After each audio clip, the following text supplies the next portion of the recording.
Hello everyone, welcome back to my channel with my reviews as always. And I have about 4 to 5 reviews for you guys within the next few days. Tonight I'm watching something on Netflix.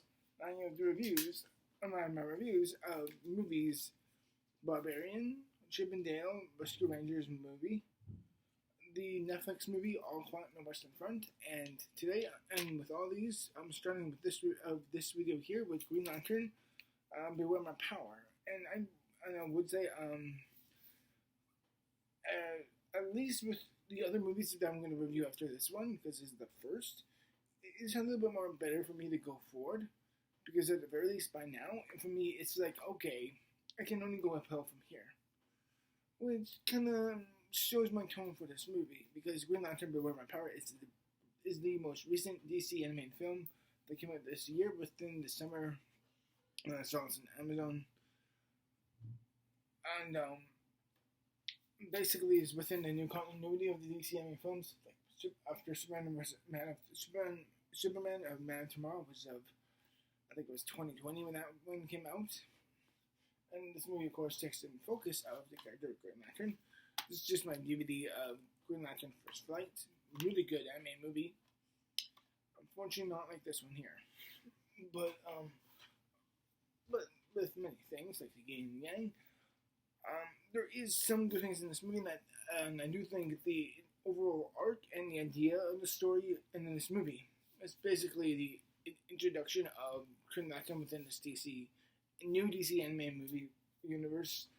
I did personally find myself really liking Green Lantern's own inner turmoil and its arc within the movie, but the plot doesn't never. But unfortunately, the plot in this film never makes it truly clear of how it's trying to present its own essence of Green Lantern and how he's going to introduce and bring in his own conflicts of interest and show why this Green Lantern, which is how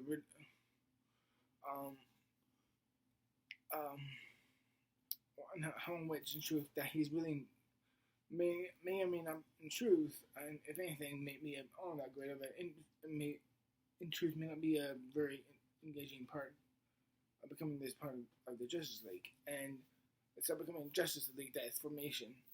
And it's really because that the movie's narrative and the story never makes it clear for what it really wants to say for the character. I do like his own story arc for the most part. The voice actors do a decent job. The animation's solid. The action scenes are pretty good.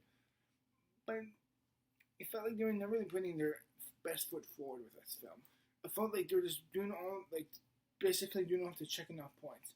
Like, this animation, solid voice cast. It felt like it feels like it's a step down, especially in comparison to last year's Batman Alone Halloween, because those anime movies were very, very good. I felt like the modern animation design mixed in with a little bit more of the 80s gothic, 80s and 90s gothic, Tim Daly type of Batman design to it, where this one kind of feels a little too odd and stagnant. The sci-fi aspect with Green Lantern felt a little generic at times. The plot was just kind of not always there. The story overall feels kind of confused, and I just don't know if it really translated well. Unfortunately, I don't know which comic they're that this has been in. That this is an adaptation from something I just don't recall, unfortunately. And what really kind of sinks it down for me is that there's just not much staying power, and it didn't feel like there was that much distinctive memorability or impact from this movie. I mean, Green Lantern, aside from the core three of the DC trifecta, Batman, Superman, Wonder Woman, Green Lantern's my first favorite. He's essentially a space cop with an incredibly powerful ring, and it just kind of felt like another generic sci-fi animated movie. And it's a little weird for me just to say it like that. I wish you could have done it, because the reason why I love First Flight is because it's essentially Training Day in space. The other DC animated movie of Emerald Knights is because it felt like this great mythical storytelling of being like, oh, let's talk about these great other green ring bearers from before who had such a distinctive voice and input within their realm of Oa. But in this film here, it gives nothing of legitimate interest or an enjoyment, unfortunately. And in the end, it really kind of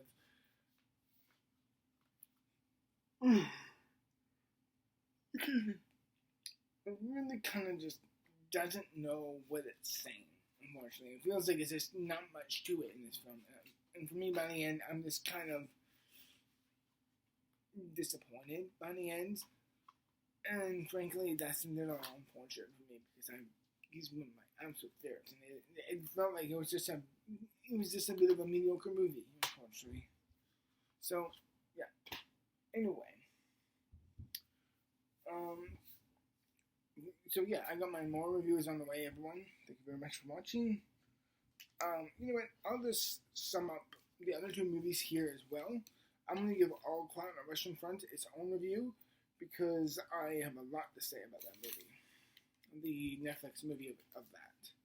But Barbarian, the other movie of this, which I forgot was directed by starring Bill Skarsgård, and oh goddamn, I gotta look it up now.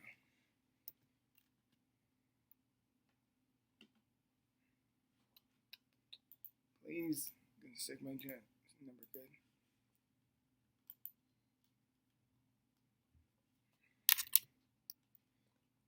Barbarian. It stars Justin Long. That's the LA douchebag who gets who's very fun in this, and Bill Skarsgård and Georgina Campbell, who I thought was everyone in this movie is really good. It's essentially like the problem of this movie is. I'm not going to go into the story all much, but all I'm going to say about it is that it's really clever. I like this more unpredictable storytelling aspect of it. I like this format. It felt a lot less conventional. It's like, oh, there's it's how to describe it. It's a Airbnb essentially, in which people come along together, and they're like, did the landlord not tell you that was coming? They're like, no, what the? And I really like the formation of the story within it. I thought all the actors were very strong. I will say this: when Justin Long's character gets introduced, it kind of felt like it became a different movie. But once his story went along, I really enjoyed that, and I like how the story interwove with Georgina Campbell's character, and oh, who's that dude? Richard Brake. I've seen this dude in a lot of like silly, pulpy,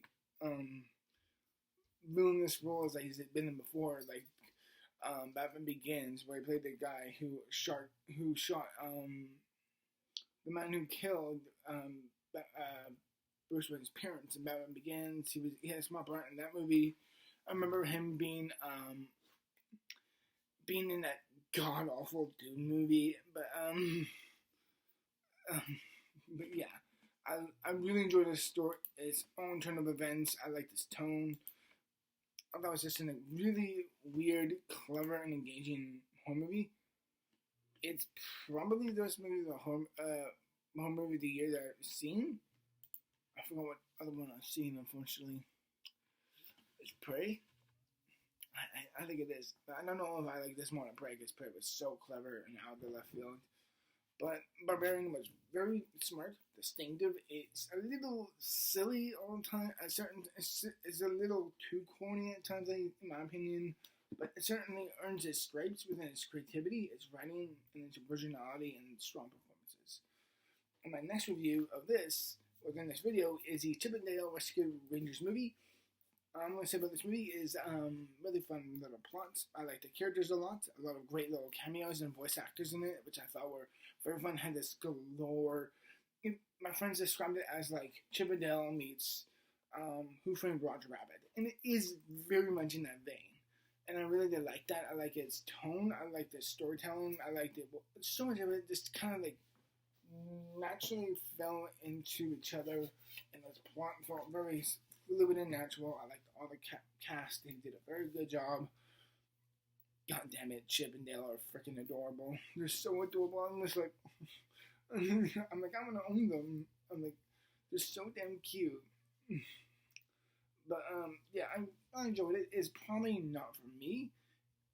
In the end, it's probably not really my thing. It's more enjoying of a family movie. So I would absolutely recommend it for my younger cousins and more younger people in general. But more younger people in general, I kind of spoke under my breath there. But yeah, I really enjoyed all these movies here, guys. And thank you very much for watching. Various degrees. Out of 0 to 10, I would give Green Lantern Beware My Power. I would give that a 5.5.